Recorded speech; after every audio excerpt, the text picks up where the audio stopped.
Good morning class 6 Hindi बसंत भाग 1 part 3 शीर्षक है नादान दोस्त। नादान मीन्स क्या होता है? ना समझ, ना समझ दोस्त, ना समझ दोस्त। केशव के घर कार्निस के ऊपर एक चिड़िया ने अंडे दिए थे।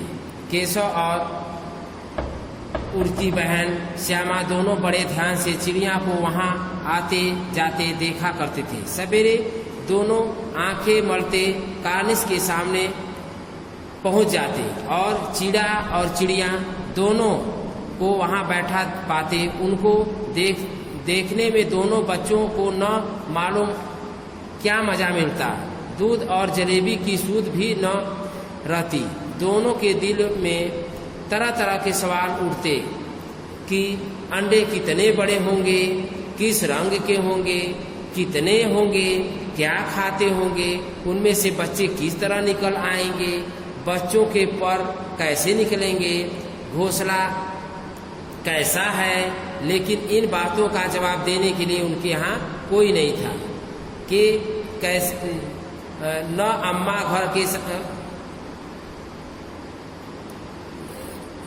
न अम्मा को घर के काम धंधों से फुर्सत थी, न बाबूजी को।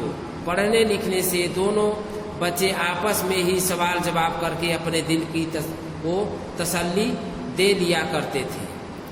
श्यामा कहती, क्यों भैया, बच्चे निकल कर फुर्र से उड़ जाएंगे। केशव विद्वान जैसे गर्व से कहता, नहीं नहीं नहीं री पगली, पहले पर निकलेंगे, वगैरह परों के बगैर पैर के बेचारे कैसे उड़ेंगे। श्यामा बच्चों को क्या खिलाएंगी बेचारी। केशव इन पेचीदा सवाल का जवाब कुछ न दे सकता था। इस दिन 3-4 दिन गुजर गए। दोनों बच्चों की जिज्ञासा दिन पर दिन बढ़ती जा रही थी। अंडों को देखने के लिए वे अधीर हो रहे थे। उन्होंने अनुमान लगाया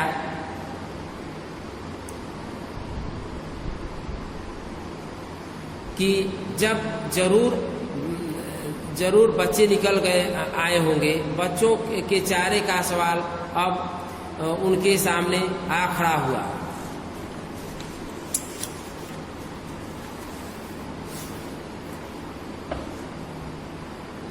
चिड़िया बेचारी इतना दाना कहाँ पाएंगी कि सारे बच्चों का पेट भरे। गरीब बच्चे भूख से मारे चू चू करके मर जाएंगे। इन मुसीबत का अंदाजा करके दोनों घबरा उठे। दोनों ने फैसला किया कि कार्निस पर थोड़ा सा दाना रख दिया जाए। श्यामा खुश होकर बोली, तब तो चिड़िया को चारे के लिए कहीं उड़कर न जाना पड़ेगा। केशव, नहीं, तब क्यों जाएगी। श्यामा, क्यों भैया, बच्चों को दूध धूप न लगती होगी। केशव क्या ध्यान इस तकलीफ की तरफ न गया था। बोला, जरूर तकलीफ हो रही होगी। बेचारे प्यास के मारे तड़पते होंगे। ऊपर छाया भी तो कोई नहीं है। आखिर यही फैसला हुआ कि घोंसले के ऊपर कपड़े की छत बना देनी चाहिए। पर पानी की प्याली और थोड़े से चावल रख देने से क्या प्रस्ताव भी स्वीकार हो गया। दोनों बच्चे बड़े चाव से काम करने लगे। श्यामा की माँ आंख बचाकर मटके से पानी निकाल लाई। केशव ने पत्थर की प्याली का तेल चुपके से जमीन पर गिरा दिया और आंगन में खूब साफ करके उसमें पानी भरा। अब चांदनी के लिए कपड़ा कहाँ से लाए। चांदनी मतलब कि उसको ढकने के लिए, मतलब छाया करने के लिए। फिर ऊपर बगैर छड़ियों के कपड़ा ठहरेगी कैसे, छड़ियाँ खड़ी होगी कैसे। केशव बड़ी देर तक इसी अधेड़ बुद्ध में रहा। आखिरकार उसने यह मुश्किल भी उसने यह मुश्किल भी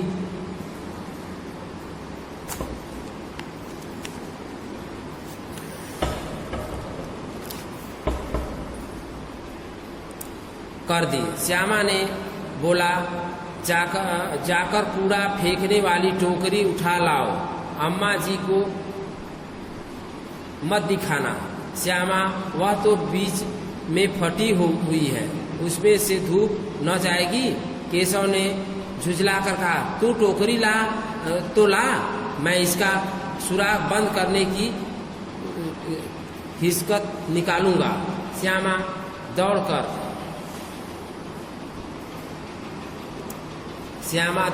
टोकरी उठा लाई। केशव ने उसके सुराख में थोड़ा सा कागज ठूस दिया और तब टोकरी को एक टहनी से टिकाकर बोला, देख, ऐसे ही घोंसले पर उसकी आड़ कर दूंगा, तब कैसे धूप जाएगी। श्यामा ने दिल में सोचा, भैया कितने चालाक हैं। गर्मी के दिन थे, बाबूजी दफ्तर गए थे, अम्मा दोनों बच्चों को कमरे में सुलाकर खुद सो गई थी, लेकिन बच्चों की आंखों में आज नींद कहाँ। अम्मा जी को बहलाने के लिए दोनों 10 दम रोके आंखें बंद कर किए मौके का इंतजार कर रहे थे। ज्यों ही मालूम हुआ कि अम्मा जी अच्छी तरह से सो गई, दोनों चुपके से उठे और बहुत धीरे से दरवाजे की सिटकनी खोलकर बाहर निकल आए। अंडों की हिफाजत माने देखभाल की तैयारियां होने लगी। केशव कमरे में से एक स्टूल उठा लाया, लेकिन जब उसके काम न चला तो नहाने की चौकी लाकर स्टूल के नीचे रखी और डरते डरते स्टूल पर चढ़ा। श्यामा दोनों हाथों से स्टूल पकड़े हुए और थी। स्टूल चारों टांगें बराबर न होने के कारण जिस तरह ज्यादा दबाव पाता था, जरा सा हिल जाता था। उस वक्त केशव को कितनी तकलीफ उठानी पड़ती थी, यह उसी का दिल जानता था। दोनों हाथों से कार्निश पकड़ लेता और श्यामा को दबी आवाज से डांटता, अच्छी तरह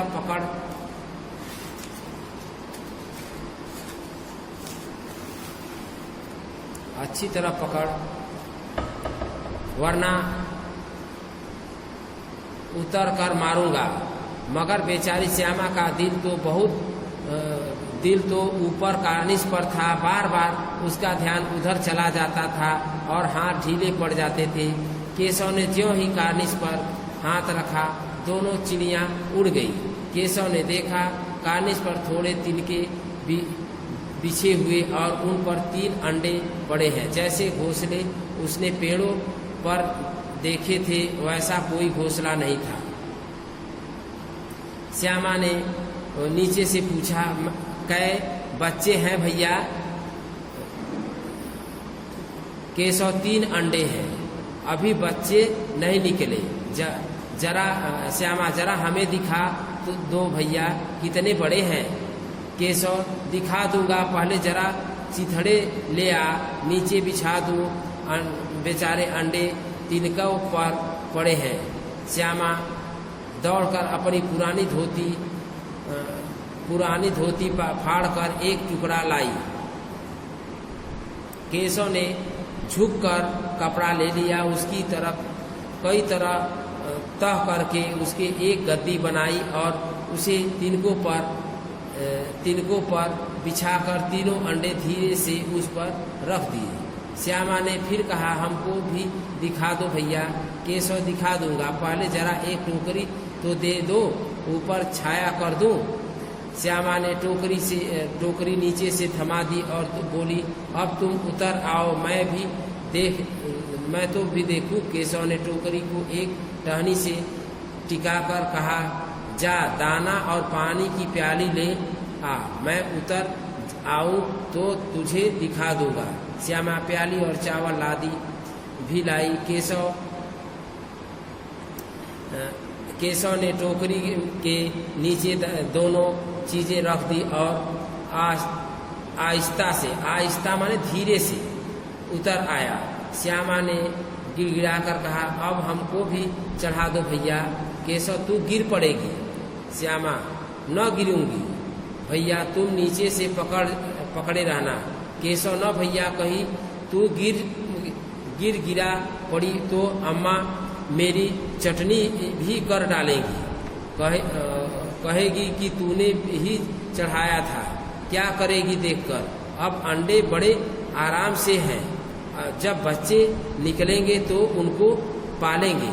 दोनों चिड़ियाँ बार बार कानिस पर आती और बगैर बैठे ही उड़ जाती। केशव ने सोचा, हम लोगों के डर से नहीं बैठती। स्टूल उठाकर कमरे में रख दिया आया और चौकी जहाँ की थी वहाँ रख दी। श्यामा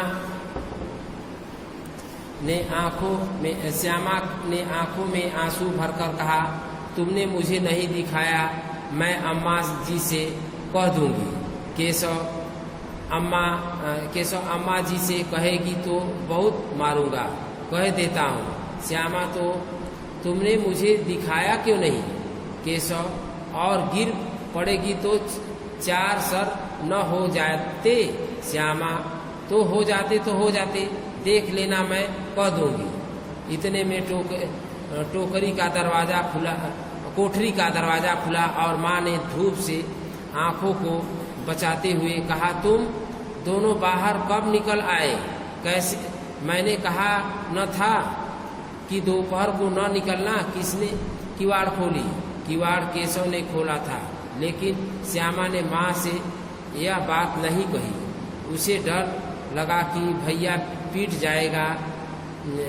केशव दिल में कांप रहा था कि कहीं श्यामा कह न दे। अंडे न दिखाए थे, इससे उसको श्यामा पर विश्वास न था। श्यामा सिर्फ मोहब्बत के मारे चुप थी, या इस कसूर में हिस्सेदार होने की वजह से इसका फैसला नहीं किया जा सकता। शायद दोनों ही बातें थी। माँ ने दोनों को डांट कर फिर कमरे में बंद कर दिया और आप धीरे धीरे उन्हें पंखा झड़ने लगी। अभी